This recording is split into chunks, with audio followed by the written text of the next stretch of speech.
Okay, let's set the scene. Imagine this picture-perfect island paradise. You know, the kind tourists flock to.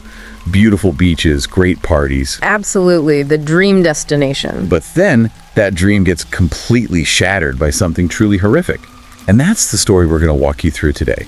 It happened fairly recently, actually, back in late 2023 in Thailand. Yeah, it's a chilling one. Really shows how darkness can kind of pop up anywhere, even the most beautiful places. Exactly. So the place is Pha Ngan, Surat Thani.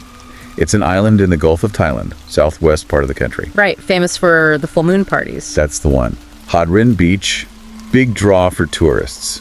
But it's not just tourists. About 12,000 people live there permanently. It's actually the smallest district in the province. So a real community, despite the party reputation. Right. And then one day, August 3rd, 2023, a Thursday afternoon, around 12:30, a local waste collector is doing their rounds. Just a normal day. Totally normal. Until they find this large garbage bag, tied up really securely. They open it up. Maybe they thought it was suspicious, I don't know. But inside, it wasn't garbage. Oh no. It was human remains. A thigh and intestines. Already decomposing. God, that's horrific. Just finding that out of the blue. Unimaginable. And immediately, the questions start flying. Whose body is this? A local. A tourist. What on earth happened on this paradise island? Yeah, and finding remains like that in a bag, it points to something violent, something someone tried really hard to hide. Definitely. So the waste collector calls the police, obviously. They show up, start searching the area. But initially, they only find that one bag. Just the one discovery at first. Yeah. But the investigation ramps up pretty quickly. And tragically, it turns out there wasn't just one bag. More were found. 14 bags scattered around different parts of the island, all containing human remains. 14. Wow. Yeah. That's methodical. Chillingly so. It really is. So the forensic teams get to work trying to piece everything together. The initial analysis, based on the size of the parts, suggests the victim was probably a foreigner. Okay, so narrowing it down slightly. I bet. Yeah. But there was this awful uncertainty. At first, did all 14 bags belong to the same person? Or were there multiple victims? It must have created so much fear on the island. Absolutely. And you have to remember, Pha Ngan usually has a really low crime rate.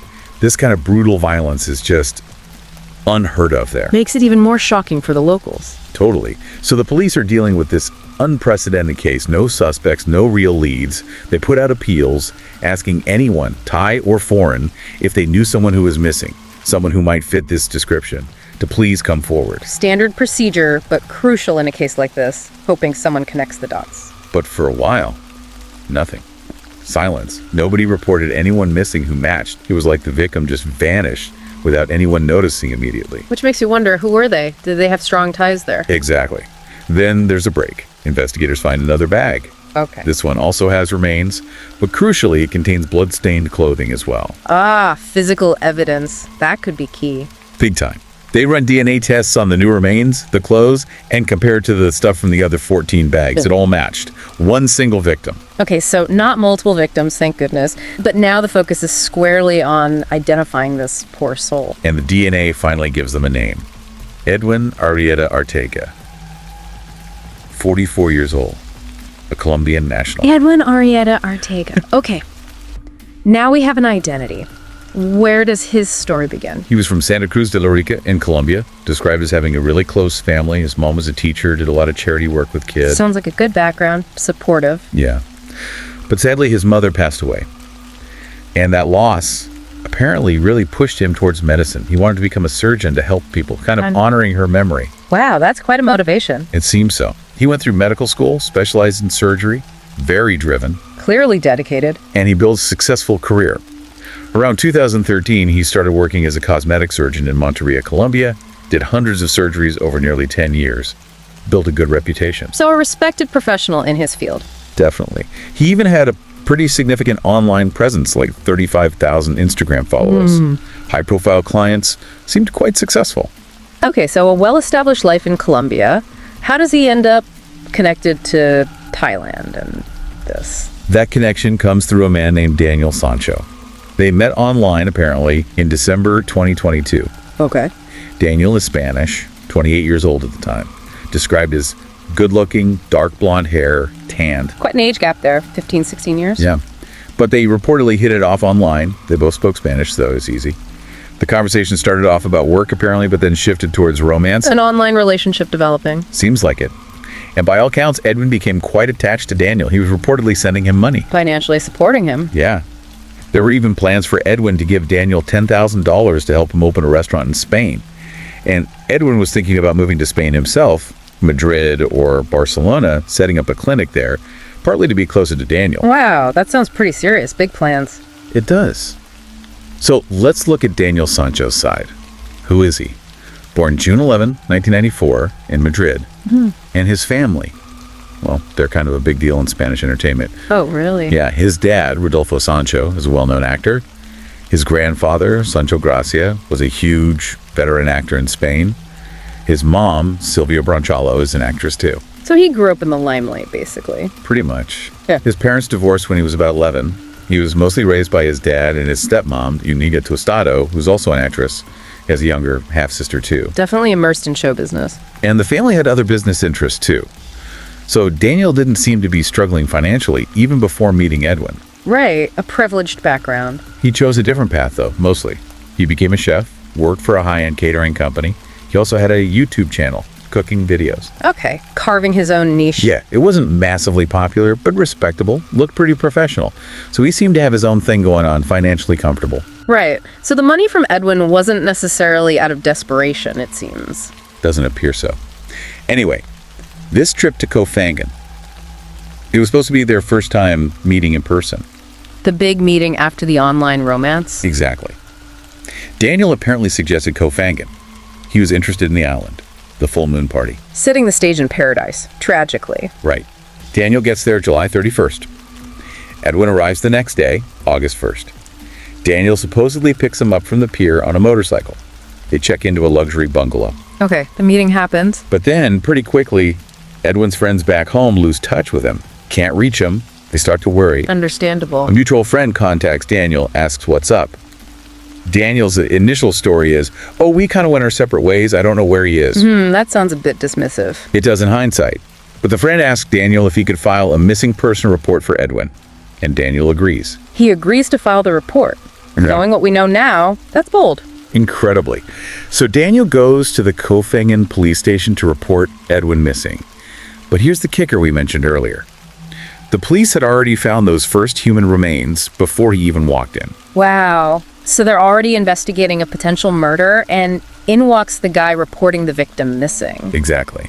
And while he's there, the officers notice something. He's got fresh scratches on him. Injuries. On his face, body. Reports mention face and body, yeah. And given they're dealing with discovered body parts, those injuries immediately make them suspicious of Daniel. Big red flags right there. Scratches often mean a struggle. For sure. So they detain him for questioning. His answers apparently seem cagey, suspicious. Yeah. Doesn't add up. This prompts them to get a search warrant for that bungalow he shared with Edwin. Makes sense. Follow the evidence. They search the bungalow, and what they find is, well, incriminating. The place is almost too clean, like someone scrubbed it down meticulously. Trying to erase evidence. That's what it looks like. There's also a strong chemical smell, especially in the bathroom. Bleach, maybe. Cleaning supplies. And then the clincher. In the bathroom drain, they find human hair and what looks like human tissue. Fat, maybe? Oh, wow. Direct physical evidence in the place he stayed. Yep. Forensic tests later, probably using luminol or similar techniques, suggest there was a struggle, likely in the living room area. Traces of blood indicating violence. Okay, the evidence is mounting rapidly against him now. At this point, he's immediately taken into custody. He's no longer just being questioned, he's the prime suspect in Edwin's disappearance, which is now clearly being treated as a homicide. The circumstantial and forensic evidence is just too strong. Initially, though, Daniel denies everything, knows nothing. But then the DNA results come back. They confirm the remains are Edwin's, and they link those remains to the traces found in Daniel's bungalow. Hard evidence linking him directly. Exactly. And that's when Daniel starts to change his story. He begins to confess. Okay, what was his first version of the confession? His first story was basically this. They met, everything was fine at first. Then on the evening of August 1st, they argued. He claimed Edwin had, quote, high sexual demands, and Daniel just wanted to rest. Okay.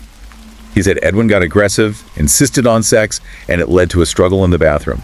Daniel claimed he punched Edwin in the face. A punch. Yeah. And he said Edwin fell, hit his head on the sink, and passed out. Daniel claimed he tried to wake him up, even ran water over his head, but Edwin didn't revive. So an accidental death resulting from a fight, according to him. That was the initial narrative. But then, instead of calling for help, which you'd think would be the logical thing, Right. If it was an accident. he says he panicked Yeah. and decided the only option was to get rid of the body. Panicked and decided to dismember the body. That's quite a leap. It is. He admitted to, well, the dismemberment. Putting the parts in those 14 bags, scattering them around Pha Ngan on his motorcycle over several kilometers. Just horrifying. He also admitted buying a kayak late at night, like 9 p.m. on August 1st. Apparently paid the rental guy $1,000 cash just to buy it outright because it was so late. $1,000 for a kayak. Yeah. And he used that kayak to take some parts, arms and legs, reportedly out in the sea, and dump them. He even told the police they'd probably never find those parts. Confident they were gone for good. So that was his first story. Accidental death, followed by panic, dismemberment, and disposal. That was version 1. But the forensics threw a major wrench in that. How so? The autopsy report came back. Cause of death wasn't a blow to the head. It wasn't. No. Edwin Arrieta Arteaga's throat had been slit. A severed neck. Whoa. Okay, that completely changes things. That's not an accident. Not at all. And it strongly suggests Edwin was actually alive when the dismemberment began. That's just beyond comprehension. That forensic finding must have made the police really doubt his accident story. You'd have to think so. So, faced with this contradiction, Daniel's story changes again. Drastically. Okay, what's version 2? Version 2. He suddenly claims he and Edwin were never lovers. Never even had sex. What? But the earlier reports, the online relationship. He now claims Edwin lied about wanting to do business together. You know, the restaurant plan. Yeah. And that Edwin only ever wanted a romantic sexual relationship. So he's now painting Edwin as deceptive. And controlling. Daniel alleged that whenever he tried to break things off, Edwin threatened him. Threatened to kill him. Threatened to blackmail him. Maybe release damaging information. Blackmail. That's a serious accusation. Did the police look into that? Apparently, yes. Yeah. And Thai police sources, quoted in the media later, seem to indicate they found some truth to Daniel's claims about the threats and blackmail attempts. They suggested Daniel had tried to end things over the phone before, but Edwin wouldn't let go. So there might have been a coercive element to the relationship from Edwin's side. That's what Daniel claimed, and what the police seemed to partly corroborate. They even suggested Daniel wasn't homosexual, and his interactions with Edwin were purely business motivated on his end, initially. Okay, this adds another layer of complexity. And here's another twist. Daniel was apparently planning to marry his long-term girlfriend, Laura, back in Spain within a few months. He had a girlfriend he was going to marry while having this intense online, whatever it was, with Edwin. Seems so. So the police theory started shifting. Maybe Daniel arranged this whole trip to Pha Ngan specifically to end things with Edwin permanently because he felt trapped by the threats. A final confrontation. Possibly. And this is where the premeditation angle gets stronger for the police. They point to the shopping trip Daniel made before Edwin even arrived. Cleaning supplies. Exactly. The day before he picked Edwin up, Daniel went to a supermarket and bought knives, a saw, garbage bags, bleach, cleaning stuff. Buying tools like that before the victim arrives, that looks incredibly premeditated. Not like a spontaneous act of panic after an accidental death. Precisely. It looks like planning. So the police became convinced it was premeditated murder, possibly driven by a desire to escape the relationship and the alleged threats, maybe to protect his upcoming marriage. Okay, so the narrative shifted from accident to potential premeditated murder, driven by a complex, allegedly coercive relationship. That became the police case. On August 15th, Police General Surachet Hakporn, big joke, held a press conference. He said the case was pretty much solved remarkably quickly for a foreign murder case in Thailand. Right. Daniel was held in Koh Samui prison awaiting trial. The charges filed were 1. Premeditated murder, 2. Concealing and destroying evidence, and 3. Concealing the victim's personal documents. And the potential penalty in Thailand for premeditated murder. The death penalty. It's the maximum sentence. A very serious situation for him. Absolutely. His family in Spain publicly said they'd support him, hired a high-profile lawyer, Marcos Garcia Montes, to handle his defense. Understandable for a family in that position. The trial was initially set for October 2023, but got postponed. Daniel's defense needed a new interpreter, Thai Spanish specifically, not Thai English. Okay, procedural delay. Yeah. The verdict eventually came down on Monday, November 13th, 2023. Daniel's parents were there in court. And the verdict was? Guilty, but only on one charge: destroying and concealing evidence. Wait, not guilty of premeditated murder? Not guilty of premeditated murder. Yeah. And also not guilty of concealing documents. The court apparently felt there wasn't enough evidence to prove the murder was planned beyond a reasonable doubt. Wow. Why not? The purchases before Edwin arrived seem pretty damning. It's hard to say definitively without being in the courtroom, but reports suggest Daniel's testimony about the fight, claiming Edwin initiated it, combined with the physical evidence of his injuries, the scratches seen when he first went to the police, might have introduced enough doubt about premeditation. So they believed a crime happened, obviously the dismemberment, but couldn't be sure about the intent to murder beforehand. That seems to be the outcome at that stage. But it wasn't necessarily over. The reports from late December 2023 indicated legal proceedings were ongoing. It could be a long process. Right. Appeals, further arguments from both sides. Exactly. His defense would keep fighting, and the prosecution would need stronger evidence to prove that premeditation charge if they pursued it further. Information was a bit limited. Not many public images of Daniel during the proceedings, maybe due to privacy rules for Spanish citizens. So the final legal chapter wasn't fully written yet as of late 2023. Correct. We don't even know for sure if he's still in Sambi prison or moved elsewhere. We'll try to share updates if they become available. Okay. And the reaction elsewhere, in Colombia, Spain. Colombian media obviously reported heavily on Edwin's death. They interviewed people who knew him. One colleague called him the best doctor they'd worked with, really doubting the blackmail claims, understandable grief and defense of his character. Of course. In Spain, the media coverage got quite a bit of backlash.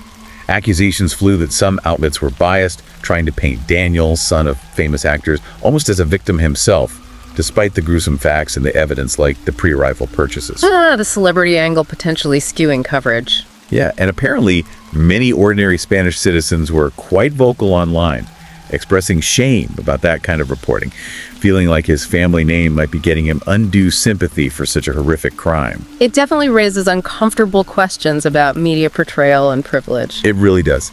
So that's the story as we understand it from the available reports. It's complex, it's disturbing. What do you, listening, think about this? Had you heard about this case before? If you were maybe even on Pha Ngan around that time, we'd be interested to hear any perspectives. Absolutely. It's a case with many unanswered questions and ongoing legal dimensions. And we have to stress, all this information is pieced together from online sources and media reports. If we've made any errors or if anything was unclear, please let us know. We always appreciate corrections or additional insights. Definitely. We're just trying to present the information as it was reported. So that was our recounting of this really harrowing story from Thailand. A tough one. If you find these kinds of stories compelling, even when they're difficult, please do support the channel. Yeah, liking, sharing, subscribing to Horror Docs really helps us keep going. Thanks for sticking with us through this one. It's a grim reminder, isn't it? Paradise isn't always what it seemed. It really is. We'll be back with different stories soon. Until then, please take care. Stay safe. And yeah, please remember to like, share, and subscribe to Horror Docs. Thanks, everyone.